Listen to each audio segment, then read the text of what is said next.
Tell me, what gave you the idea for the book?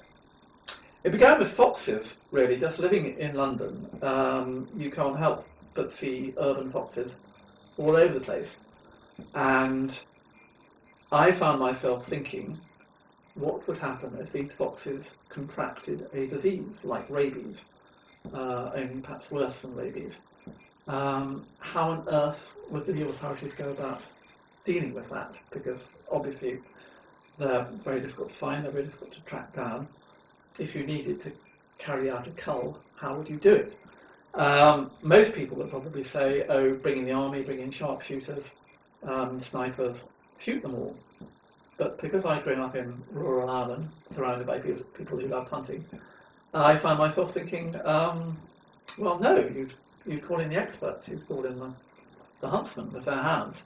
And of course that was, just a bit of a joke to begin with, but then I thought, actually, this has such great comic potential. I cannot ignore this.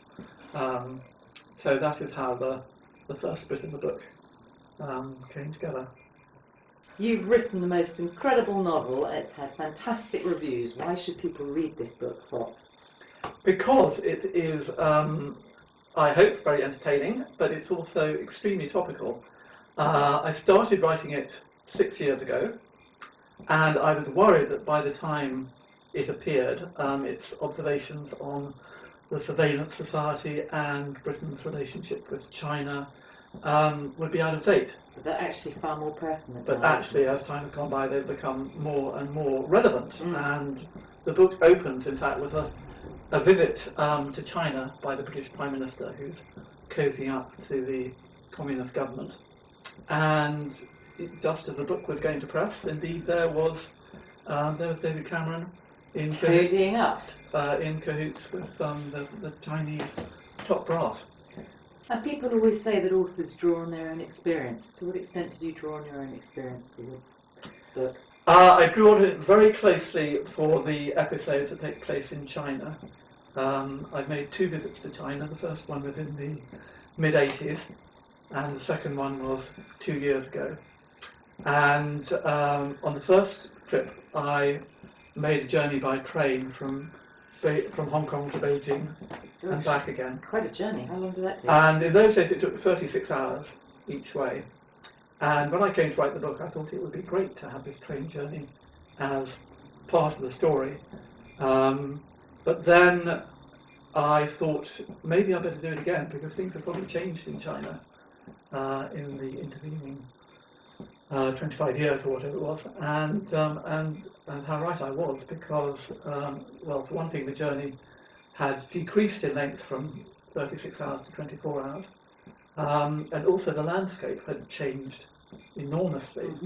I remember this beautiful rustic landscape with these sort of willow pattern hills and Dr. Seuss trees, and the industrialization on my second journey was just extraordinary. I mean, we left Beijing, and I think it was about 4 hours before we saw anything approaching countryside. It was all kind of industrial landscapes. And you mentioned satire. What genre does it belong to?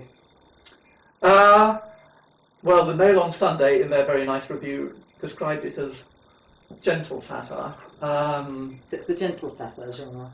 Well, I'm not sure that any satire can be entirely gentle. I mean, I like to think that it kind of twists the knife into various people and various bodies. It's not out and out vicious satire, but I hope it will draw attention to certain things that really irritate me. I mean, one of the things that got the whole idea moving in my head was just the number of surveillance cameras in London where I live, and just walking down the street having these machines staring at you, I think, go to hell, why should we put up with this? So that became a kind of major motif in it all. Okay. And tell me, in terms of illustrations, the illustrations in novels were very popular in Victorian times and they went out of fashion. Are you single-handedly bringing back the illustrated novel? Well, it would be nice to think so. The reason the book is illustrated is that, as we all know, the traditional book is under threat. we've seen the enormous rise of e-books. And I just love books. I've always loved books. And I thought this book should be of the old-fashioned kind, and it should look really beautiful. And the model for it really was a 1930s children's book, which belonged to my mother, which I found in the attic, which had a cloth cover, like this one, rather than a shiny dust jacket. And it had illustrations inside. And I thought, wouldn't it be terrific to have a book that was a beautiful object in itself, as well as something that was a pleasure to read? And luckily for me, I've got a very talented friend called Nicola Reed, who's an artist, who volunteered to do the illustrations. And she started work on them. And while she was doing that, her daughter Rosie, who's a student at the Royal College of Art, became interested as well. And she said, oh, I'd like to do some of that. So what we've ended up with is a mother and daughter partnership. They've done some really wonderful drawings. And can you show us some drawings? The cover illustration as well. Well, I just opened one at random, so that's one of the drawings of several drawings of a fox. The foxes, of course, needed to look quite threatening because the story revolves around foxes spreading a dangerous disease. And virulent fox flu. Exactly. So they are not cosy little foxes. They are quite threatening ones. And then they're just little vignettes like this. But they're hunted out with London hunts, aren't they? That's the way it works. The premise is that this disease is spreading across Europe. It hasn't yet reached England, but it's quite likely to. And because there are so many urban foxes in London, 100,000, no, can't be saying that, but an awful lot, 10,000 perhaps, the authorities are obviously very worried about the disease taking a hold here. And so they've called in the experts. They've brought in the huntsmen from the shires with their hounds and their horses, and they've set up in London. So you have the Hyde Park Hunt, you have the Holland Park Hunt, and so on.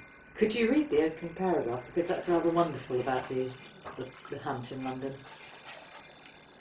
This was a scene that came to me very early on when I was just starting to think about the book. As dawn broke over London, the sound of a horse's hoofs echoed along Oxford Street. In a few hours, the pavements would eddy and spill with shoppers, and the roadway become a garish procession of buses. But for now, the only competing noise was the whine of a dust cart, as it laboured from lamppost to lamppost, while four men in day-glow jackets tossed black plastic sacks into the back. The six hounds, keeping pace with the horse, padded silently, noses to the ground, tails erect. The man in the saddle wore pristine jodhpurs and a scarlet fleece with the initials HPH across the back. The polished leather of his boots and saddle gleamed in the early light, a shade darker than the holsters trailing his handgun and rifle. Under the peaked riding hat, his blue-grey eyes scanned the street for a flash of fun.